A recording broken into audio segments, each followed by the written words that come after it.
നല്ല സൂപ്പർ പത്തിരിയും ചിക്കൻ കറിയൊക്കെ ഉണ്ടായിരുന്നു കേട്ടോ. അപ്പോൾ ചിക്കൻ കറിൻ്റെയും പത്തിരീൻ്റെയൊക്കെ റെസിപ്പി ഉണ്ടല്ലോ. അപ്പോൾ ഞാൻ അതാ ഇങ്ങനെയായിട്ട് ഉണ്ടാക്കിയത്. 2 കപ്പ് അരിപ്പൊടി എടുത്തിട്ടുണ്ട്, പത്തിരിപ്പൊടിയായിട്ട് എടുത്തിട്ടുള്ളത്. അത് 2.25 കപ്പ് വെള്ളത്തിൽ വെള്ളം തിളച്ചതിന് ശേഷം ഉപ്പിട്ട് എടുത്തിട്ട് ഒന്ന് വാട്ടിയെടുക്കുക കേട്ടോ. വെള്ളം തിളച്ച് കഴിഞ്ഞിട്ട് പിന്നെ സിമ്മിലിട്ടിട്ട് വേണം പൊടി ഇട്ട് കൊടുക്കാൻ കേട്ടോ. എന്നാൽ സിമ്മിൽ വെച്ചിട്ട് തന്നെ നമ്മളിതൊന്ന് വാട്ടിയെടുക്കണം, എന്നാലേ കറക്റ്റായിട്ട് കിട്ടുള്ളൂ കേട്ടോ. ഇനി 2 മിനിറ്റ് ഒന്ന് മൂടി വെച്ചതിന് ശേഷം ഇതാ നന്നായിട്ടൊന്ന് കുഴച്ചെടുക്കാം കേട്ടോ. ചൂടുവെള്ളം കയ്യിലാക്കിയിട്ട് വേണം ഒന്ന് കുഴച്ചെടുക്കാൻ. അതിനുശേഷം ഇത് അതുപോലുള്ള ബോൾസാക്കി വെക്കുക. എന്നിട്ട് ഇതാ പ്രസ്സുമ്മലാണ് അത് ഓരോന്നും പ്രസ് ചെയ്തെടുക്കണം കേട്ടോ.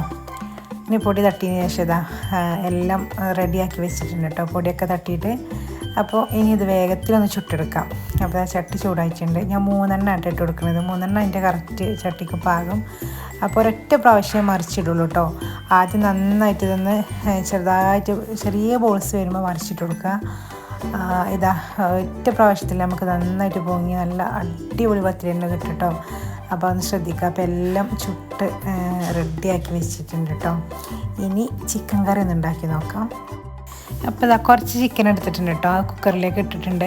അപ്പോൾ അതിലേക്ക് ഇതാ ഉരുളക്കിഴങ്ങും തക്കാളിയും പച്ചമുളകും സവാളി എല്ലാം കൂടെ ഇട്ട് കൊടുക്കാം കേട്ടോ, ഒരുമിച്ച് തന്നെ. പിന്നെ പൊടികളെല്ലാം ഇട്ട് കൊടുക്കാം കേട്ടോ. മല്ലിപ്പൊടി, മുളക് പൊടി, മഞ്ഞൾപ്പൊടി, വലിയ ജീരകപ്പൊടി ഇതെല്ലാം ഇട്ടിട്ട് 1 കപ്പ് വെള്ളത്തിൽ ഇത് വേവിച്ചെടുക്കാം കേട്ടോ. ഒരു 2-3 വിസിൽ വരുന്നതിൽ നന്നായിട്ട് വേവിച്ചെടുക്കുക.